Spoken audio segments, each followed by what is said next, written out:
Hey, what's up guys and welcome back. And today I'm going to be giving you something brand new. What if Naruto was taken to Orochimaru by Sasuke, guys? Yes, at the Valley of the End, Sasuke will make a decision that will forever change the elemental nation as it is. A big decision that will change absolutely everything. So yeah, don't forget to go ahead and support the original. Link will be in the description. Also, if you're new on Indeed.4 channels, link will be down there as well, so go ahead, check them out guys. And also don't forget to stay in tune for the rest of what is coming your way over in the other channels. They will be coming very soon. So yeah, without further ado or wasting more time, what do you say we jump right into this? Begin now guys.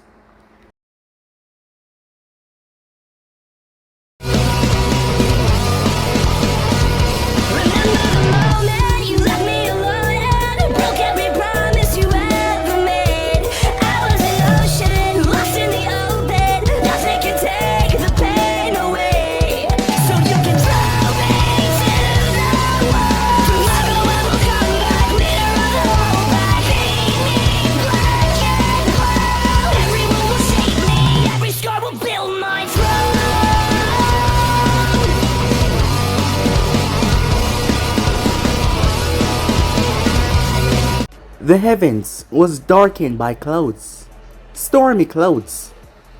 The ground and earth was torn apart. The location looked like it had been through hell. It was known as the Valley of the End.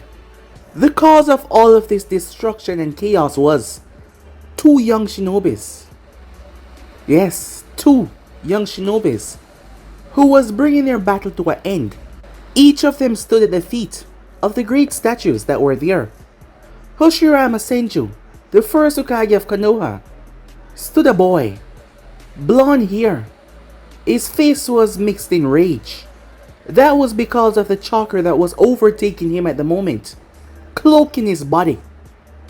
Hatred and rage was feeding and pulsing around him. Across from him, the other boy stood at the foot of the statue Madara Uchiha. His skin was grey, his nails were long. His whole body was under a demonic appearance. This was a curse mark. Even his Sharingan was affected by it. His Sharingan, one of the three legendary dojutsus. There was also a pair of demonic wings that shaped like hands that came from his back. The both of them were glaring at each other. The both of them had a reason to do what they did, but neither wanted to submit. Looking at them now, you would think that they were the greatest of enemies. However, in reality, they were the only ones that truly understand each other. They were the bestest of friends. One was trying to flee, so that he could gain the power that he needed to defeat his older brother.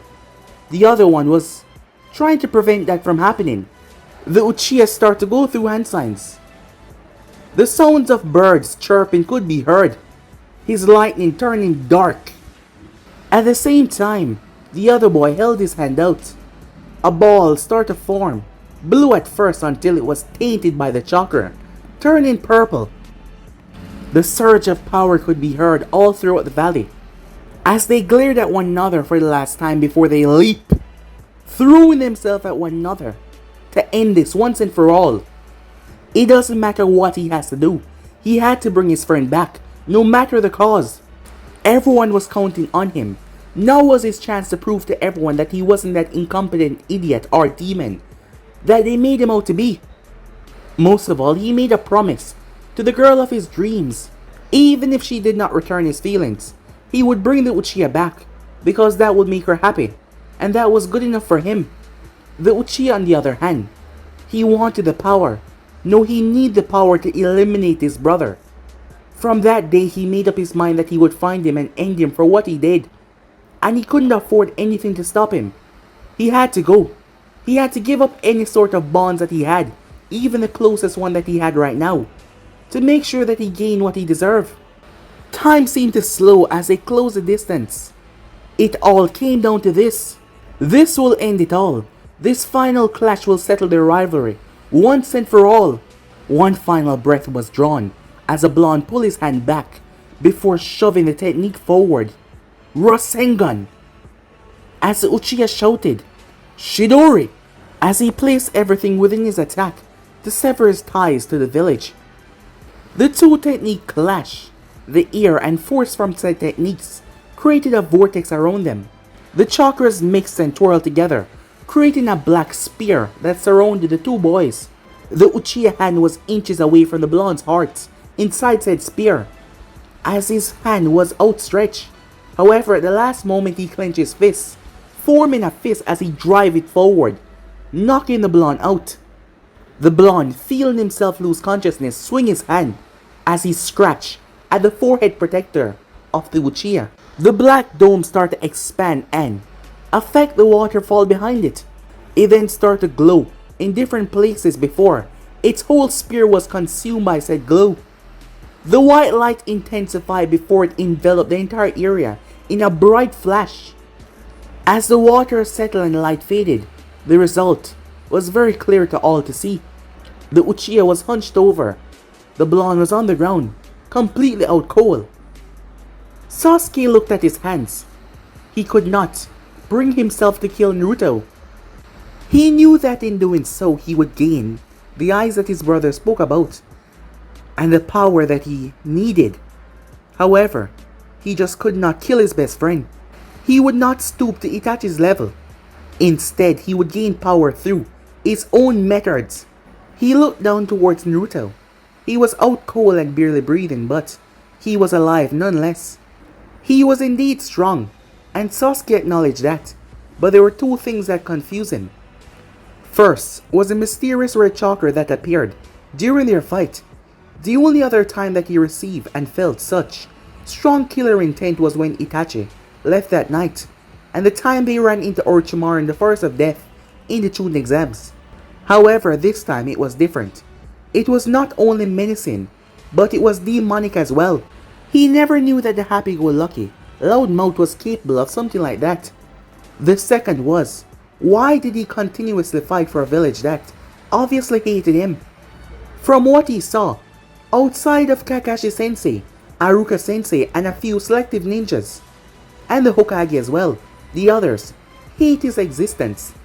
Even his longtime crush and teammate, she did not give him the time of the day. It was obvious the way she punched him across the head that she clearly resented the blonde. Maybe that is why he was so dim-wittedness. Even when they were younger, he witnessed the acts of beating and resentment that the blonde get. At first, Sasuke thought that his parents did something that pissed off the villagers because he knew that Naruto was an orphan. However, some of the adults kept on calling him a demon. Naruto was obnoxious, loud, hyperactive, and a pain at most times. The list goes on and on, but for one thing Sasuke was sure about, Naruto was no demon.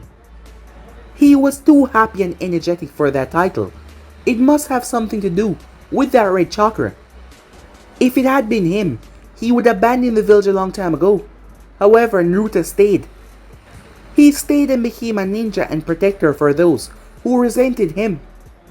He even had the gall to declare that he would rule over them when he became Hokage one day. And he persevered through all of it with a smile on his face. It obviously had to be a mask, a way to hide his true emotions. There is no way someone can go through a childhood like that and not be affected by it. And now he lay motionless. Any nearby shinobi would have felt the spike from their battle, and they would come to investigate. He would be long gone by then, and if there was leaf ninjas that came, they would take Naruto back to that hellish experience that he called a life. And Sasuke made a choice in that moment that will change everything. He could not allow that to happen. He could not allow to let his true friend, his only true friend, return back to that lifestyle. Gathering all of his remaining strength, he hoisted Naruto up and placed him on his back. After taking a moment to adjust to the weight, he moved off. The last battle left him exhausted, so having to carry Naruto was putting even more strain on his body. He stopped as he winced when he felt pain shoot through him. The curse mark was the source. But despite that, he pushed through it. He had to for his and Naruto's sake. He would be damned if he returned back to the Hidden Leaf village. They would have him under constant watch. and he would never gain the power that he needed to face Itachi. That is if he even had a chance. And Naruto would once again be submerged in a whirl of pain, loneliness, and hatred. Slowly but surely he reached the edge of the valley. At this point it started to rain. It was slow at first until it started to pelt down on the both of them. Taking a deep breath and shifting Naruto on his back to better accommodate him, Sasuke started to move through as he made his way towards the lair of Orochimaru. Time skip. It was a few minutes ago that he felt the large spike in chakra as Kakashi was on his way, Pakon leading him. With any luck, he would find his two pupils and they would all be able to safely return back to the Hidden Leaf. He still could not believe that Sasuke left the village. He knew the boy was obsessed with gaining power, but he never thought he would seek out someone like Orochimaru. He had to bring him back, no matter what. Sasuke was the last Uchiha other than Itachi, and he made a silent vow to himself that he would look after the boy, for Obita's sake. Arriving, he landed on the head of Hoshirama Senju. There was no doubt about it, this was where the power surge happened, as he saw all the destruction and chaos. Yet he saw no signs of them, as he leaped down towards the water below. He noticed the holes in the ankles of both of the statues, and he could feel the excess chakra that resided. It was menacing and demonic. It sent a shiver down his spine. Despite this, he still saw no sign of either of them. Pakon, do you still have their scent? He asked. Pakon raised his nose as he started to sniff the air. He swiveled his head as he made sure to cover the entire valley. But he could not pick up any human scents other than Kakashi's. I'm sorry, Kakashi, but it seems the rain has washed away all trace of their presence. All I know for sure is that they were both definitely here, Pakon replied. Kakashi was in disbelief. Not only did he lose two of his students, they just happened to be the only remnants of his best friend clan, and his sensei. He could no longer keep his promise to look after the last Uchiha. No longer could he watch over his sensei's son. He was ashamed and felt like he had just let them down. But suddenly he caught a glint out of the corner of his eye. He walked over to investigate and he found a headband with a slash going through the forehead protector. This was a sign of a missing nin. He picked it up and held it in front of Pakon, hoping to get some kind of lead. Pakon sniffed the cloth that was in front of his nose. It's Sasuke's, but I can't pick up his or Naruto's scent anywhere. I'm sorry, Kakashi. The silver-haired Jonin was saddened to hear this. It was official now. His charges were forever lost. At least for now, that is. All he could do now was report back to the village as he pocketed Sasuke's headband. Come on, Pakon, he said. We must inform Tsunade-sama. So with that, the both of them made their way off, back to the Hidden Leaf village. Time skip. Naruto was just returning back to the world of the living, as he found himself in a warm bed. It was a bit tough, but a bit comforting nonetheless. As he tried to recall what happened before, he had passed out. Yeah, that's right. I was fighting Sasuke at the Valley of the End. I countered his attack with my own. But after that, everything else is so fuzzy. The only source of light that he could see was the 3 candles over towards the bedside. On the table next to it. Where the hell am I? He thought aloud. Before he could even think it over anymore, there was a clicking sound coming from said door in front of him. He heard the hinges groaning as it was opening up. Light was brought into the room as a slender figure was followed by the light, stepping inside. As Naruto slowly watched and waited for the face to be revealed, it was a woman. The woman then chuckled. Naruto paled. The last time he heard that dark, twisted chuckle, he nearly died. As he instantly recognized who it was when he saw the eyes to confirm it. Orochimaru, he growled. Chuckling could be heard from the Sanin. It seems you finally woke up, Naruto-kun. As Naruto immediately brought his hand up together, Shadow Clone Jutsu. However, pain was what hit him as he doubled over. What the hell? Orochimaru chuckled I see you've noticed. You're powerless, Naruto-kun, he said. What did you do to me, you pedophile, said Naruto. Tis, tis, tis. Such a foul language. If you have nothing nice to say, you should really be quiet. Orochimaru formed the serpent hand sign, as Naruto cringed as he felt pain shoot through him. As he cried out in agony. What did you do to me, bastard, Naruto said. I simply sealed off access to your chakra. As you notice, trying to mold it will give you a painful shock instead. If you're a good boy, I might let you have it back. So you kidnapped me while I was unconscious. That just shows how strong you are, huh? Said Naruto in a sarcastic tone.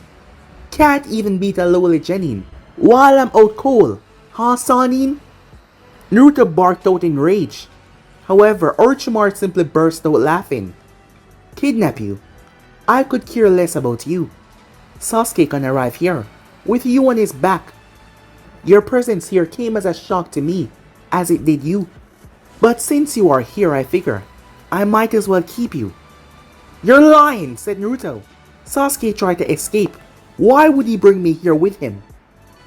You impotent child, I have no reason to lie. Believe it or not, Sasuke was the one that brought you here, and you won't be leaving anytime soon. Oh yeah? Just you wait. Sennin will find me in no time, said Naruto. And when he does, he's gonna kick your ass. Orochimaru frowned as he formed the serpent hand sign, as Naruto convulsed in pain, as he turned and walked, leaving the room. We'll see about that, you damn brat. If I so wish it, you will be stuck here forever. With that, door slammed as Naruto rolled, as he collapsed on the floor. His body was pounding all over, his head was swimming, and he was panting like a sick animal. Sasuke brought me here. But why, he said, not quite understanding. His thoughts then shifted on Konoha.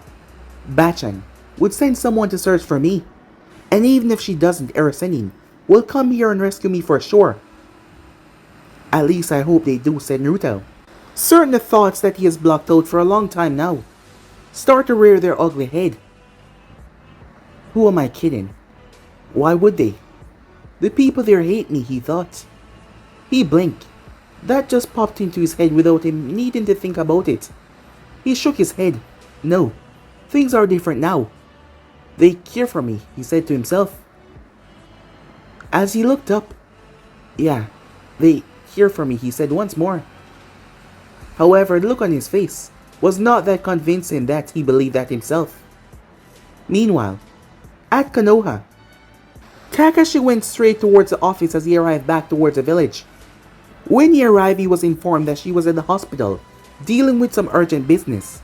So he quickly made his way towards that next destination. Upon arriving, he spoke to a nurse who told him that she was operating within the ICU. When he arrived, he found Shikamaru and the blonde girl sitting in the waiting area. Shikamaru was a mess. This was his first mission as leader, and yet it ended in a failure. Both Choji and Neji were on the verge of death. Kiba and Lee were banged up pretty good, and there was no sign of Naruto at all. If the Sand siblings had not shown up, all of them would have died. He was so busy that he did not notice Kakashi walking up. When he did though, he instantly spoke. Kakashi-sensei, have you seen Naruto, he asked. He has not returned yet, and no one has seen him since he ran ahead to face off against Sasuke. Kakashi hung his head. He did not know exactly how to tell him that he could not find his student. Shikamaru noticed the hesitance from the man, and immediately feared the worst. Just then, Tsunade came out of the operating room as she sighed. Shikamaru was the first to speak to her. Tsunade-sama, he said. How's Choji? He's stable, she said. I was able to create an antidote using the notes your father gave me. Tell him he has my thanks. As for Choji, he's really weak and needs rest. With a couple weeks rest and a stable diet, he'll be back on his feet in no time. Shikamaru was so glad to hear the news that he sat back down and cried. The three others looked towards him with a sympathetic look. As Kakashi glanced up, Tsunade-sama, he said, we need to talk. It's about Naruto.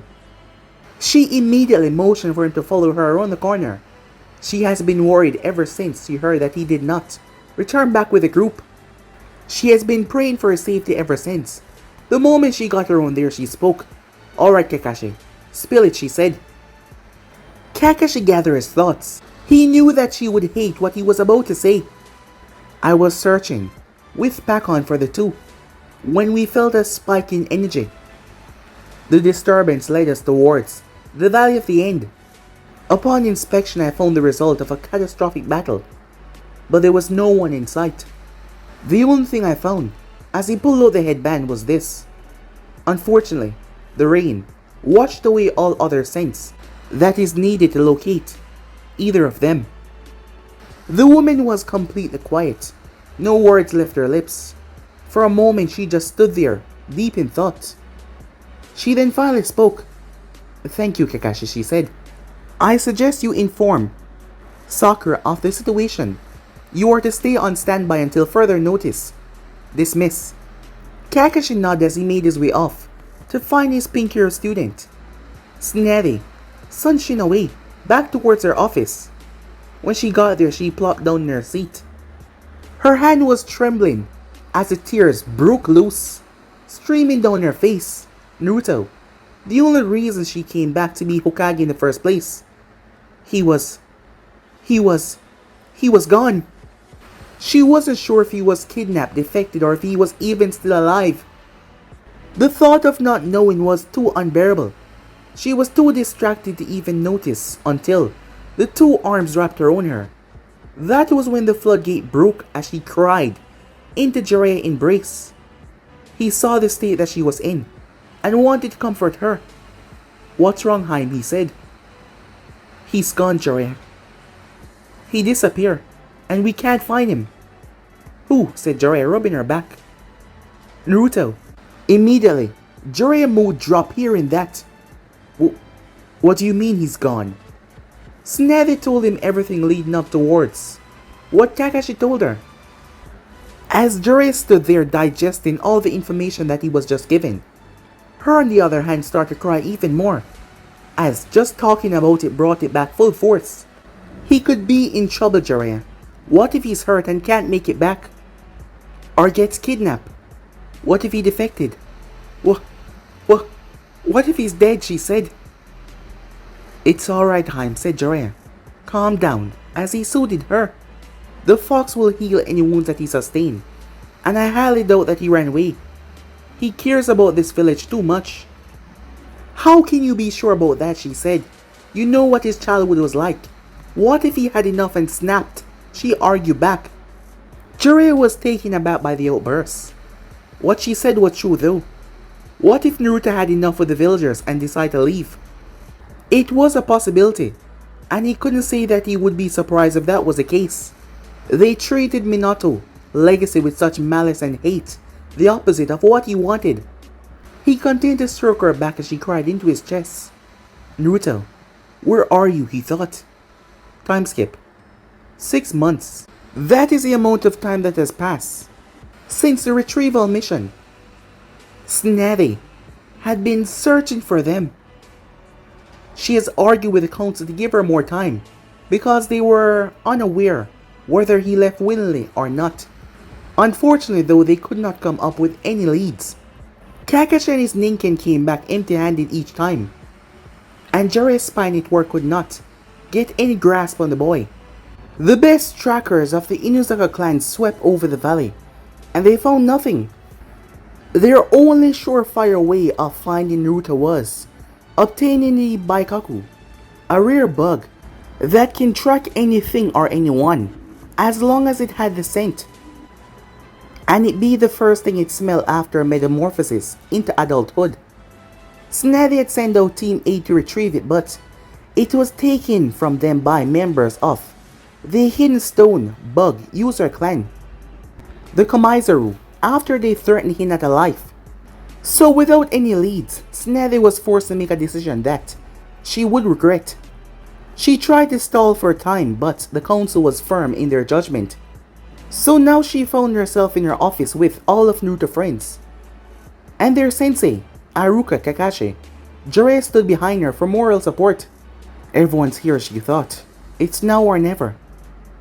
I'm glad that you all could come today, she said. I have important news to share with you all, though I'm sure some of you won't like it. What is it about? Neji asks. It's about Naruto. Snad-sama, has he finally been found? What about Sasuke-kun? Sakura asks, a pleading tone in her voice. No.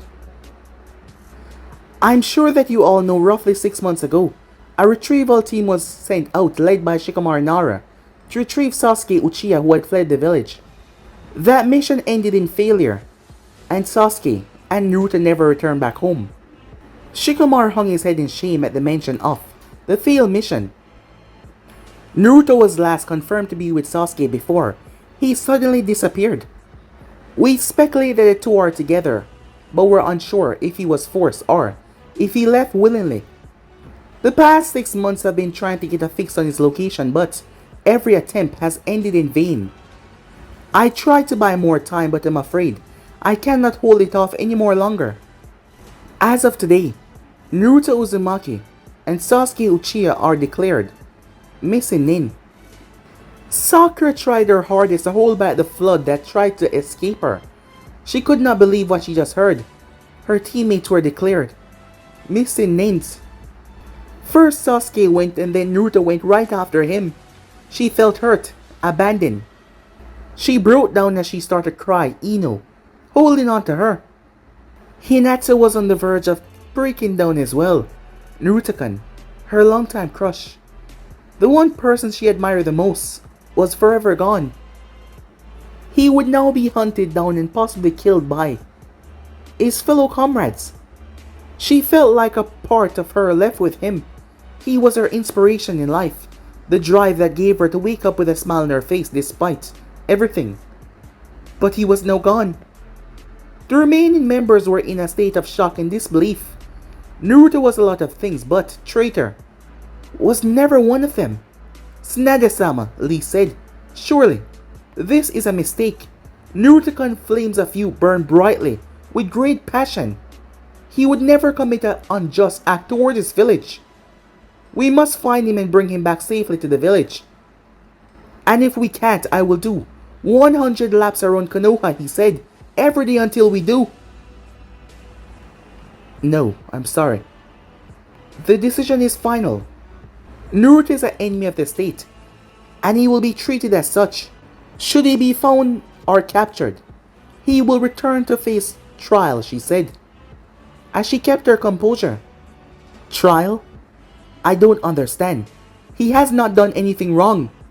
We all know that Naruto is mischievous, but he doesn't have an evil bone in his body. For all we know, he's being held by the enemy somewhere and needs us to rescue him, Shikamaru said. I'm sorry, Shikamaru, but there's nothing else that can be done for him, she said. Her tone was stern. Her hands were not on the table, they were placed on her lap, as she was clenching her fist so tight to hold back the pain and sadness that she was feeling to say those words about him. Hinata could not take it anymore as she ran away, as her team went after her to console her. That's all I have to say. You're all dismissed, said Tsunade. Sakura needs some extra help from Kakashi and Ino to leave, as she was an emotional wreck, as Tsunade simply remained where she was. After everyone had left, she brought her fist down on the table in rage and sadness, as it came pouring out, tears running down her face. As Jiraiya tried his best to console her, she tried to keep composure, but the tears would not stop. It took a moment for her, as she looked at Jiraiya. I have a mission for you. What is it, Haim? She turned towards him. Find Naruto, she said. I don't care what you have to do. I don't care about political fallout. It doesn't matter what. Just find him and bring him back. At any means necessary, she said. I plan on doing that anyway. Soon he will be back and wreaking havoc through the village in no time, he said, giving off a nice guy pose. Tsunade tried to smile at the hope that he was right. Naruto, wherever you are, stay safe. We're coming for you, she said. Time skip. 7 months. He's been counting. He's been here for the last 7 months. He's been counting it all, day after day. He didn't understand. He's been using the time to think about his life, the past, everything. He thought that Tsunade would have sent someone out by now to come and search for him. Surely she would. Her, Shizune, Jiraiya, Aruka were the closest that he had to family, and they would care about his absence. And right now he was here locked away, having nothing to do. He rarely got visitors, other than the guards who brought him food, and this strange red-headed girl. Her name was Karen. She was ordered to keep him company so he wouldn't go insane. He was actually grateful for her visit. Sasuke, on the other hand, visited him once before. Naruto was pissed that he brought him here and cursed his name, because he could not do much without his chakra. Sasuke tried to assure him that it was for his own good, but Naruto would not hear it from him. That was 5 months ago, and he hasn't heard or seen him since then. That noise that he became so accustomed with opened up to his ears, as Naruto saw. "What do you want, pedophile?" he said. "Tis, tis, tis. I thought we got past the nasty names, Naruto-kun. Surely. You wouldn't want me to get the soap again," Orochimaru said. Naruto shivered at the thought. He once dig up everything that he knew as an insult to say to Orochimaru, who stuck a bar of soap in his mouth for 2 hours. And he didn't want to go through that again. Orochimaru chuckled as he saw the expression on Naruto's face. "Actually, I came to show you something that you might be interested in.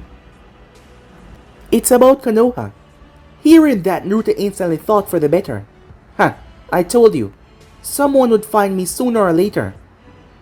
"Actually, it's quite the opposite," Orochimaru said. Naruto was confused what he meant by that. Orochimaru handed him a book, and they were on the same page.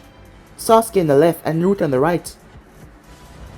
The first was Sasuke, and the next was him. The thing that caught Naruto's eye was defection. During a mission, wanted dead or alive, crimes of treason, bounty, 1 million Ryu. Everything froze at that moment. Several emotions hit him. Anger, betrayal, fear, despair. It swam into him like a hurricane. Orochimaru chuckled as he usually did. "See, Naruto-kun, I tried to tell you. They don't care about you. They're trying to eliminate you." Naruto glanced up. His eyes seemed broken. Eliminate me?" "Yes, eliminate you. They only see you as a demon and want to rid the world of you, like you were a disease." "Disease?" said Naruto. "Yes, a disease. However, I see something else. I see a great load of potential." "Potential?" said Naruto, the words coming out broken. "Yes, Naruto-kun. I can make you stronger. Stronger than you ever thought possible. Strong enough to protect yourself from those tyrants of Konoha." Naruto looked down. His head hung. His eyes shadowed. Orochimaru saw that Naruto was on the edge of breaking, and he was getting through. "Yes, Naruto-kun," he said. "Stronger. Under my guidance, you will be a force to be reckoned with. No longer will people call you a demon. You will gain the respect that you rightfully deserve. So what do you say, Naruto Uzumaki? Do you want to gain the respect and power that you deserve? The power that was not given to you because of what they see you as. To break those steers, to break those limitations. To live up to your name and become what you truly are. Because I can help you reach greatness." Naruto was just down. His village had forsaken him. Instead of coming to find him, they were hunting him, dead or alive. He didn't understand why. His friends, The people that he saw as family. It it made no sense. However, as his thoughts drifted back to when he was younger, he realized that he lost focus of what he always remembered. It was him. Him against the world. He was always alone. Bonds. Caring. Precious people. It was all lies. All lies. What he needed was to become stronger. To protect himself. To protect number one. Naruto glanced up. "Teach me, Orochimaru-sama," he said. Orochimaru's grin was wide. Not only did he have the Uchiha for his next vessel, but now he had the strongest Jinchuriki under his control. He chuckled deeply within his mind. This was gonna be fun. Time skip. It was a calm day within Konoha. The sun was shining, the birds were chirping, and everyone moved about their business. However, it was not sunshine and smiles for one person within the village. Tsunade was up to her neck in paperwork. She couldn't understand how could there be so much that needed her attention. She growled in frustration as she swung the pen that she was holding across the room. Why did I let that damn kid talk me into this job? Her train of thought started to turn towards the missing blonde. It has been 3 years since he left the village. A lot had taken place within his absence. Team 7 was officially disbanded. She took Sakura on as her apprentice as Kakashi was doing solo. After the villagers found out about Naruto's missing status, they held a celebration. Tsunade was angry. She would have shut it down, but she was stopped by the council. The council feared that the village would erupt. So, as a way of getting back at all of them, last year she had them all gathered within the village center. And on that day she told them all about Naruto heritage. It was a big shock to find out that he was a son of their great legendary fort that they respected so much, and yet they spat upon his sacrifice. Many wanted to deny it, but Tsunade quickly shut those up. She had valid proof and testimony from high-ranking officials to confirm what she had to say. She told them that Minato sealed a Kyuubi into his own son because he could not ask a villager to do the same, something that he could not do. He wanted his son to be seen as a hero, and yet they spat upon that wish. The council was in an uproar, claiming that she had no right to reveal such information to the public. However, the information was not classified. The third just didn't want it to get out until the right moment. Since Naruto was now a missing and no longer part of the village, she saw no problem with it. The next few days was the people pondering what had just been revealed to them. And there was no more festivals. Life was just not the same. Everything seemed so dull. Sakura had gone silent for a few months until she approached Tsunade to take her on as her student. Tsunade accepted, seeing the determination that the girl had to bring back her teammates. Lee held true to his promise, and every day he ran 500 laps around the village, which everyone said to be unhealthy, well except for Guy. Kakashi had grown distant to everyone. If he was not off on a mission, he was somewhere by himself, reading his perverted book. Tsunade missed him the most. She actually loved when he called her Bachan. It was like a sign that he see her as family. Jiraiya had been absent for the past 3 years as well, as occasionally he would send out messages to her. She would send search parties. However, the search for the blonde was basically absent. She put all her trust and hope for Jiraiya to find the boy, so she just spent her days fighting off paperwork as best as she could. And Shizune just kept on bringing in reinforcements every damn 10 minutes. She sighed as she leaned back in her chair. As she pressed the button under the decks, a part of the decks opened up to show her stash as she pulled out a half-drinking bottle. They would be hell to pay if Shizune ever found it. Before she could drink though, the office door burst open as Shizune rushed in. However, Tsunade had already concealed it away and returned back to normal. As Shizune looked frantic, "Tsunade-sama, I have urgent news. We received a SOS from the San. The Kazekage has been kidnapped, she said, trying to catch her breath. Kidnap? Who the hell would go around kidnapping a Kage? Snevy all but yelled. The assailants are rumored to wearing black cloaks with red clothes on them. Snevy growled. Akatsuki. This is bad. They must be after the Shikaku. Indeed. The San has requested assistance in tracking them down and the safe retrieval of the Kazekage, Shizune said. Alright, get me Team 8 and Kakashi Atake, and I want them here yesterday. Time is of the essence and we must act swiftly. As Shizune nodded and made her way off. Damn it, I'm getting too old for this. Tsunade groaned. Once they were gathered, she told them the situation. And that's it. You four are to track and locate the two Akatsuki member and help in the retrieval of the Kazekage. Kakashi, you are the muscle of the group. This is an A-rank mission that is to be completed at the utmost urgency. You are to leave immediately. Dismiss. Time skip. Deep within the northern hideout, one of the many hidden bases that made up the hidden sound, two figures stood across from each other, as they seemed like they were ready to battle. A dark-haired individual, wearing an open loose shirt. He was wearing a navy pants, with a rope securely tied there, with his shakijo resting there as well. His face did not give off any expression as he looked towards his opponent across from him.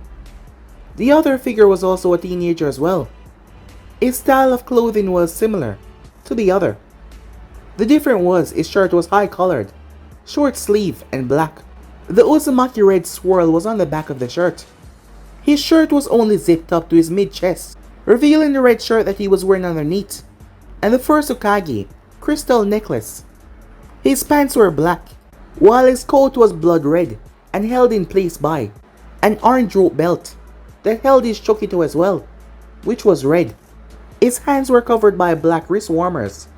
Sun-bleached blonde locks hang loosely in front of his face, as his sapphire eyes looked towards the Uchiha across from him. Sasuke rolled down his wristband, showing seals on his wrists, as he lowered himself into a stance. As Naruto unsheathed his blade, Sasuke took a deep breath. As he closed his eyes, he channeled chakra into his fingertips and tapped the seals. Shurikens appeared as he caught them. His fully mature Sharingan was displayed as he opened his eyes. He kept on tapping the seals as he launched shurikens after shurikens forward. His arms were moving so fast they seemed to phase in and out of existence. Naruto, on the other hand, was still where he was. He had not moved yet as he saw the rain of shurikens coming towards him. As Naruto then prepared himself, he started to knock them away with ease. Sasuke, seeing that, started to apply lightning chakra to it. As Naruto noticed the difference, he quickly charged his blade with wind chakra. Wind natural, power over lightning show as Naruto cut them in half. Seeing that this was not working, Sasuke flashed Juhan sign, fire style, fireball jutsu. Naruto saw the massive flame coming towards him as he pumped more chakra into his blade and sliced, splitting the fireball in half. He gritted his teeth as he blocked the strike that came towards his stomach. Sasuke smirked as he caught the blow off guard, but the smirk vanished as he realized that Naruto still blocked him. As he swung his hand towards Naruto's face, however, Naruto blocked it with his open palm. Blade against blade, fist against hand, as they tried to overpower one another. Sasuke's expressionless face was met with Naruto's disinterested look, as he felt Naruto overpowering him in the strength department. Naruto has always been the stronger while Sasuke was the fastest. As he pushed off, Naruto twirled his blade into a strange, unorthodox stance. Sasuke noticed it as he dropped into a different stance as well, preparing himself. A moment of silence, that was all, before they shot towards each other. Meanwhile, sitting down in his throne room, Orochimaru watched the deadly dance. He smirked as he thought about their progress over the last 3 years. Sasuke surely did live up to his potential. He was the fastest in all of the Land of Sound. His strength was incredible. He was a master of the blade, and his ninjutsu was incredible. That Chidori of his proved to be rather troublesome, especially after he trained the boy in lightning manipulation. Sasuke also mastered the fully evolved Sharingan and the curse mark as well. He was indeed a worthy vessel for him to take. However, the one that surprised him the most was Naruto. After he started training him, Sasuke might be faster, but Naruto's speed was also impressive as well. However, in terms of strength, was where he truly prevailed. Orochimaru could never truly figure out where the boy came from with that strength, but he was a natural powerhouse. Sasuke had to enter the first stage of the curse mark just to get in close to the boy's natural power. Snappy would be proud. Naruto Kenjutsu was on the same level as Sasuke's, and their ninjutsu was about the same, but Sasuke had a more vast library though. He was interrupted as he heard two jutsus, followed by a loud explosion. Back within the room, Naruto and Sasuke clashed as they met within the middle. Naruto swept at his feet, but Sasuke flipped and brought a downward slash towards him. As Naruto dodged and swing, his blade going towards Sasuke's neck. At the last moment, Sasuke ducked and swiped towards Naruto's stomach. As Naruto flipped, his body twirling in mid-air, his sword coming down and clashing against Sasuke's. Sparks flew everywhere as the both of them clashed. The blades clashed against one another. The sounds could be heard reverberating through the room. The sparks lightened up the place. With the help of his Sharingan, Sasuke parry and block and dodge as he strike back out, as Naruto was also keeping up with his strikes. Every swing was either a block, parry, or dodge. Their skills in swordsmanship was the same, so they were going nowhere fast. Sasuke's left hand was enveloped in lightning as he swiped, as Naruto flipped away, seeing lightning coursing down. He quickly held his hand out as Uchiha moved towards him. A Rasengan formed into his left hand, his blade still in his other hand as he moved forward. Sasuke swung his blade downwards, hoping to split Naruto in half as he got close. Naruto saw that coming and swung upwards as the blades clashed. In their other hand though, Chidori, Rasengan! They slammed the techniques together. Sasuke was pushing as Naruto was pushing back. Sasuke decided to push it upward as he went, curse mark. As the black flame mark spread over his body, the Chidori started to get more powerful, and he started to push Naruto back. Feeling the power, Naruto's eyes turned red. His whisker marks deepened, fangs came from his lip, as he tapped into the power of the beast, and pushed. Once again they were even. However, the both of them were competitive, and they would not settle for being even. They would go above and beyond. The place started to shake and tremble as they increased their technique, pumping more chakra into it. The ground underneath them started to break away. The ceiling started to rain down. However, something strange happened. The techniques fused together, and both Naruto and Sasuke hands met. The room was blanketed in a bright white light, as the dust and the sound of the explosions echoed through the entire place. Orochimaru arrived to see the both of them a distance away from one another. Well, that was unexpected. Kakashi of the Sharingan, Chidori, and Minato Namikaze. Rasengan was a truly fearsome, devastating techniques. Those two really outdid themselves. Orochimaru decided to end this before they kill one another or end up destroying the entire place. And this was supposed to be a friendly spar. Alright boys, excellent work, but that's enough for today. I don't need you splattering each other along the walls. Blood is rather troublesome to clean up, he said, with a chuckle. Just then Kabuto appeared, kneeling.